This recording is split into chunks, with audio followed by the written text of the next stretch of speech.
저 같은 경우는 저는 근 한 10년 되는 것 같아요. 증세를 앓게 안 게. 근데 이제 좋아졌다 나빠졌다 뭐 이러는데 갔다 갔다 하면서. 예. 그래서 이제 그 대표적인 예가 눈을 뜨고 싶지 않아요. 근데 잠은 오지 않는데 잠에서 깨어나고 싶지 않고 죽고 싶은데 자살할 용기는 없고 영원히 그냥 잠에서 깨어나고 싶지 않은. 예. 그래서 집에 어느 날 검은색 그 도화지를 사다가 유리창에 다 붙였어요. 빛을 보기 싫어서. 그리고 그때는 이제 부모님하고 같이 살 때였으니까 제 방을 큰 방에서 좁은 방으로 옮겼어요. 딱 침대만 들어가는 방으로. 그러니까 넓은 방도 싫어요. 탭 같은 거 보고 하루 종일 영화만 보고 방에서 나오질 않았어요. 그 일 있을 때만 나가고 먹는 것도 잘 먹지 않고 그래서 뭐 그렇게 시작됐던 게 이제 뭐 점점 심해져서 병원도 갔다가 조금 괜찮아서 끊고 그랬는데 뭐 불과 얼마 전 1월 달만 해도 저 역시 교회조차 갈 수 없는 무기력이 오는 거예요. 그때 이거 녹화하고 있는 중이었는데도 한 달을 교회를 못 갔어요. 그래서 그 월요일날 목사님을 뵈면 참 죄책감이 들었지만 교회가 집에서 진짜 5분 거리인데 그거를 나갈 기력이 없는 거예요. 그때도 약물 치료 중이었는데도 그렇게 또 심하게 오더라고요. 그리고 여전히 이제 지금은 혼자 사는데 지금도 문을 닫아놓고 방에 커튼을 쳐놓고 예, 환한 불빛이 너무 싫고요. 너무 어쩔 때는요 되게 무서워요. 진짜 밖에 뭐가 있는 것 같고요.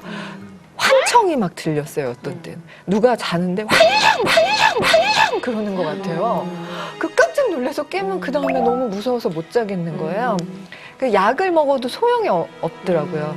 그래서 이제 교회 밑에 교회 서점에서 십자가를 하나 사서 십자가를 이렇게 품고 잤어요. 좀 마음의 안심이 오더라고요. 그러니까는 이게 저는 이 약물 치료에 대해서 되게 적극적이고 오히려 지금은 좀 줄여야 돼도 줄이고 싶지 않을 정도 좀 의존증까지 이제는 생겼는데 그렇게 치료함에도 불구하고 이게 상태가 되게 나빠졌다가 또 요즘은 조금 괜찮아졌어요. 그러니까 그게 왜 그렇게 왔다 갔다 하는지 그것도 좀 궁금해요. 그게 이제 약물 치료를 한다고 완치 개념이라기보다는 저희는 조절 개념이라고 이야기를 하거든요. 당뇨병, 내분비계통 병하고 저희 정신과적인 병하고 굉장히 유사해요. 그래서 조절을 약으로 잘 조절을 하고 있음에도 뭐 운동이나 다른 영양 때문에 당뇨이신 분들도 당이 올랐다가 내렸다가 하듯이 정신과적인 문제도 약물 치료를 꾸준히 잘하고 계셔도 다른 외부적인 스트레스랄지 다른 요인들 때문에 우울증이 찾아옵니다. 근데 다만 그 빈도가 줄어들고요. 강도가 줄어들고요. 그렇기 때문에 꾸준한 치료를 받으시라고 말씀드리고 약물 치료를 할 때는 꼭 상의를 하셔서 줄일 때도 상의해서 올릴 때도 상의해서 계속 주치의에게 관리받는 느낌으로 치료를 받으셨으면 좋겠다 이렇게 이야기 드리고요. 네, 저는 그래요. 할 말은 많지만. 그리고 저는 이렇게 막 얘기를 하시고 그러는 게 참 다행이라는 생각이 들어요. 그렇죠? 정말 좋은 면 가지고 계신 강점이신 것 같아요. 정말로. 솔직함. 나를 보여주실 수 있는 거 맞아요. 그게 정말 시작인 건데 그 시작을 하기 어려우신 분들이 정말 많거든요. 나를 보여줄 수 있는 거 굉장한 강점이신 것 같고요. 또 다른 거는 평소에 이제 마음 운동 같은 거를 좀 해보시면 좋겠다는 생각도 들어요.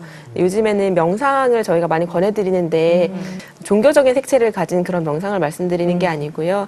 영어로 하면 메디테이션이잖아요. 그러니까 우리가 하는 묵상과 같은 개념인데 생각을 비워내는 거, 뭐 한강에서 멍 때리기 내일도 한다고 하더라고요. 그래서 그런 뭐 명상이랄지 산책이랄지 본인이 원하는 거 한 가지를 찾아서 평소에 마음을 좀 편안하게 만들어주는 마음 운동도 하시면 좋겠고 기독교인으로서는 평소에 내가 안 믿어지는 생각들이 있잖아요. 나는 존귀하다, 나는 소중하다 이런 것들이 안 믿어지는 성향들이 있잖아요.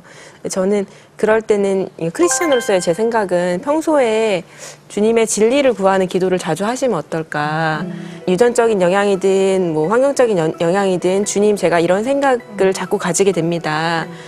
이 생각이 주님이 주신 생각이 아니라는 건 알지만 이 생각이 병으로 나를 찾아와서 나를 괴롭힙니다. 주님의 진리는 내가 소중하다는 건데 그 진리를 제가 믿어지게 도와주세요. 이런 기도를 늘 하시는 게 마음의 건강을 평소에 챙기시는 데 도움이 되지 않을까. 그래서 저는 예. 기도를 자주 잘 못하겠더라고요. 그래서 평소에 예, 이제 그렇게 그때 힘들 때는 해야 기도를 되는데, 전혀 예. 하실 수가 없죠. 예. 그래서 또 좀 좋아지면 왜냐면 또 망각하니까요. 그래서 차에서 음악을 그냥 찬송을 그냥 무조건 트는 걸로 해요, 저는. 그러면 좀 이렇게 다운돼 있고 좀 증세가 안 좋을 때도 운전을 하면서 수만 가지 사실은 생각을 하잖아요. 근데 그때 찬송이 흘러나오면 이렇게 저절로 뭔가 정화되고 저만의 이제 치유법이에요. 그래서 저는 다른 음악은 안 듣고 그냥 그 찬송만 계속 듣거든요. 그래서 이제 평소에 좀 다스림을 하는 방법으로 사용을 하고 있어요. 네. 좋은 방법 찾으셨네요. 네, 예. 왜냐면은 찬송 중에 하나님이 거하신다라고 네. 얘기하잖아요. 근데 저도 그거를 완전히 확신하고 믿고 제가 막 힘들 때는 왜냐면 내가 뭐 기도하고 내가 뭐 중얼거리기도 힘들 때는 그냥 듣고만 있어도 그래 내가 지금 찬송 가운데 있으니 나는 하나님 안에 있는 것이고 하나님이 이 안에 거하신다고 하셨으니 나는 지금 하나님과 함께 있는 거야. 막 이렇게 생각하면서 혼자 이렇게 들으면서 그럼 마음이 좀 나아지는 거? 가요나 뭐 이런 노래 들으면 더 감정적으로 가죠. 네, 그렇게 맞아. 되더라고요. 그래서 아예 끊었어요. 오직 복음, 오직 믿음. CTS